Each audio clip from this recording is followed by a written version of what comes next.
Shalom, selamat pagi anak-anak yang dikasihi Tuhan. Pagi ini kita kembali bertemu di dalam ibadah. Saya berharap anak-anak semua beserta dengan keluarga dalam keadaan baik dan sehat.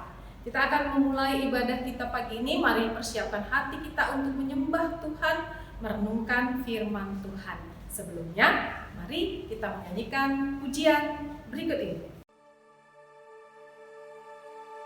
Rohmu yang hidup penuhiku, mengalir dalamku.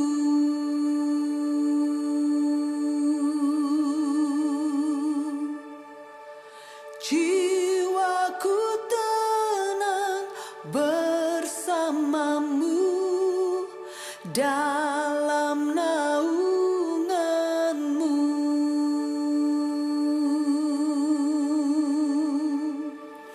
Ku buka hati untuk jamahanmu, berserah penuh di hadiratmu.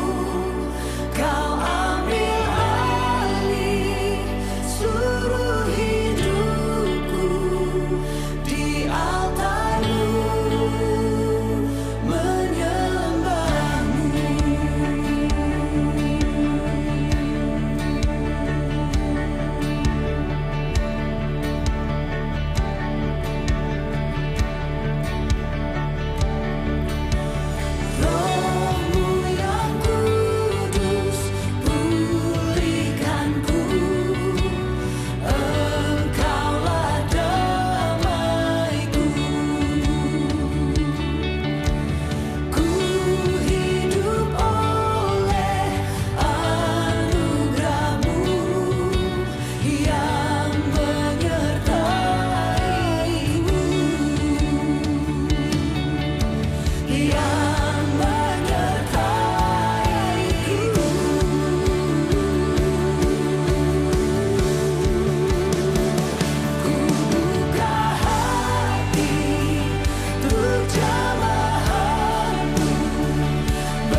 kita akan segera merenungkan kebenaran firman Tuhan di pagi ini. Mari kita berdoa.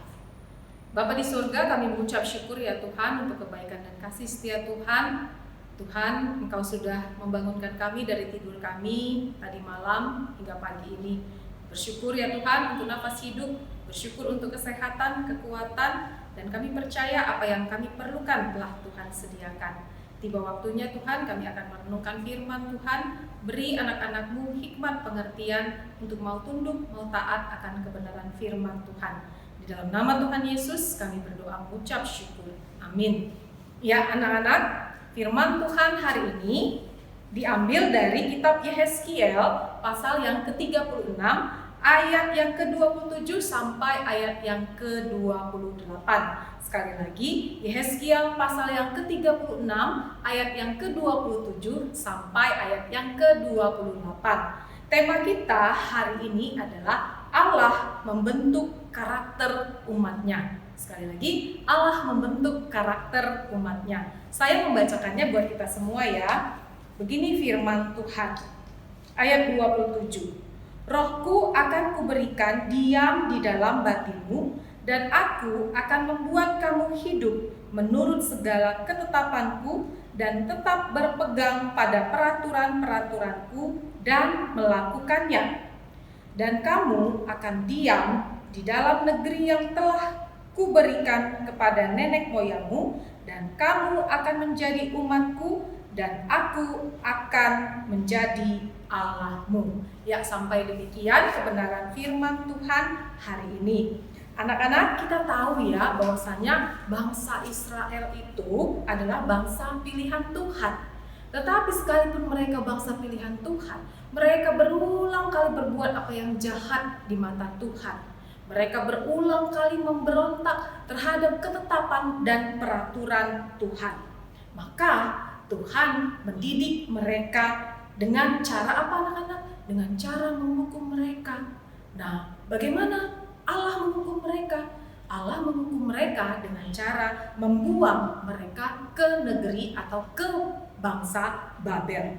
Nah anak-anak, tetapi sekalipun Tuhan menghukum bangsa pilihannya ini, yaitu bangsa Israel, tetapi Tuhan tetap mengasihi mereka. Maka Tuhan berjanji kepada Yehezkiel, bernubuat kepada Nabi Yehezkiel, bahwasanya Tuhan akan memulihkan, Tuhan akan memperbaharui bangsa pilihannya ini, bangsa Israel.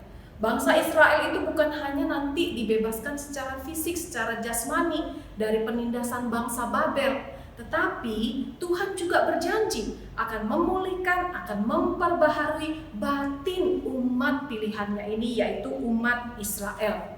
Apa janji Tuhan anak-anak?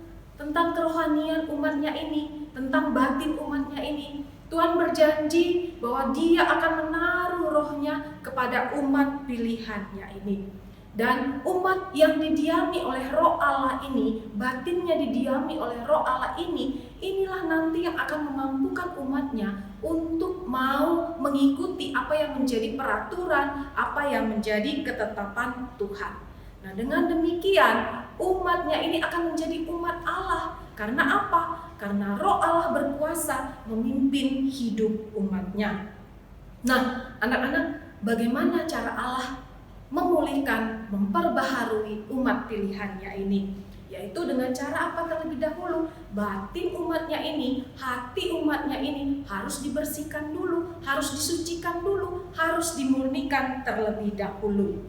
Hati mereka, batin mereka harus disucikan, dibersihkan, dimurnikan dari setiap dosa dan pelanggaran mereka. Sehingga apa? Kalau mereka batinnya sudah bersih, hatinya sudah bersih, maka roh Allah itu akan masuk, akan tinggal di dalam batin umatnya. Nah, roh Allah yang ada di dalam batin umatnya inilah yang akan memampukan umatnya untuk mau mengikuti ketetapan dan peraturan Tuhan. Nah, anak-anak, bagi kita yang percaya kepada Tuhan Yesus saat ini, nah, kita tahu bahwasanya pemulihan dan pembaharuan yang dilakukan oleh Tuhan kepada kita saat ini umat pilihan Tuhan adalah dengan cara mengutus anaknya Yesus Kristus ke dalam dunia. Nah, apa yang dikerjakan oleh Yesus ke dalam dunia ini? Ketika kita percaya kepada Tuhan Yesus, maka Tuhan Yesus yang sudah membersihkan, menyucikan, memurnikan, membasuh semua dosa yang ada di dalam hati kita, yang ada di dalam batin kita. Karena apa? Yesus sudah menghapus semua dosa dan pelanggaran kita itu di kayu salib. Nah, sehingga ketika Yesus sudah membersihkan dosa-dosa dan pelanggaran kita semuanya, maka nanti Roh Kudus akan masuk, akan tinggal di dalam hati kita, di dalam batin kita, umat pilihan Tuhan. Nah, Roh Kudus yang ada di dalam batin kita inilah yang akan memampukan kita untuk mau taat, melakukan, mengikuti apa yang menjadi peraturan, apa yang menjadi ketetapan Tuhan. Nah, anak-anak, kita hari ini adalah orang-orang yang percaya kepada Kristus. Kita adalah umat pilihan Tuhan. Maka saat ini Tuhan Yesus juga akan memulihkan, memperbaharui kerohanian kita.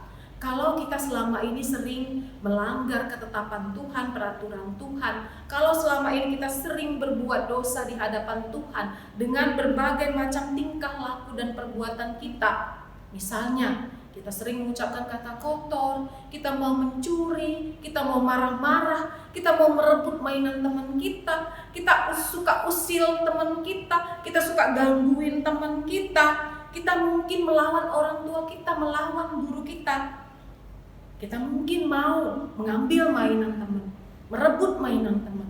Nah, anak-anak, itu semua adalah pelanggaran di hadapan Tuhan. Dan kalau kita sudah percaya Tuhan Yesus, berarti Roh Kudus sudah ada di dalam batin kita.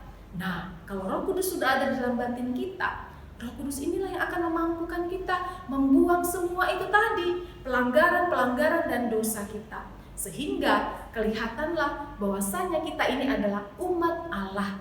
Kita adalah umat pilihan Tuhan. Maka dari itu anak-anak, bersiaplah untuk didiami oleh Roh Kudus. Bersiaplah untuk mau mengikuti ketetapan dan peraturan Tuhan. Karena apa? Karena Roh Kudus sudah berkuasa memimpin hidup kita. Amin. Mari kita berdoa. Bapa di surga, kami mengucap syukur kalau kami diingatkan ya Tuhan bahwa Kristus sudah membersihkan semua dosa dan pelanggaran kami. Dan Roh Allah yaitu Roh Kudus sudah tinggal di dalam hati dan pikiran kami. Dan Roh Kudus itulah yang memampukan kami untuk mengubah setiap karakter kami, sikap kami, perbuatan dosa kami. Semakin hari kami semakin dimurnikan, disucikan. Biarlah ya Tuhan Kau yang memberkati anak-anak SD saat ini ya Tuhan. Apapun kejahatan mereka di hadapan Tuhan, dosa apapun yang sudah mereka lakukan di hadapan Tuhan, kiranya Tuhan Yesus yang sudah membasuh itu semua, membersihkan itu semua satu kali dan untuk selamanya. Dan untuk selanjutnya Roh Kudus yang tinggal di dalam hati setiap anak-anak, dan Roh Kudus itulah yang berkuasa mengubahkan, memulihkan kerohanian mereka sehingga mereka layak disebut menjadi anak-anak Allah. Terima kasih ya Bapak, aktivitas kami sepanjang hari ini dalam pembelajaran, dalam apapun Tuhan aktivitas anak-anak Tuhan pada hari ini. Pimpinlah mereka ya Tuhan, buat mereka senantiasa melakukan ketetapan Tuhan, peraturan Tuhan dengan penuh ketundukan, ketaatan kepada Tuhan. Terima kasih ya Bapa di surga. Inilah doa harapan kami yang kami naikkan dengan ucapan syukur di dalam nama Tuhan Yesus. Amin. Ya anak-anak, selamat beraktivitas. Tuhan Yesus memberkati.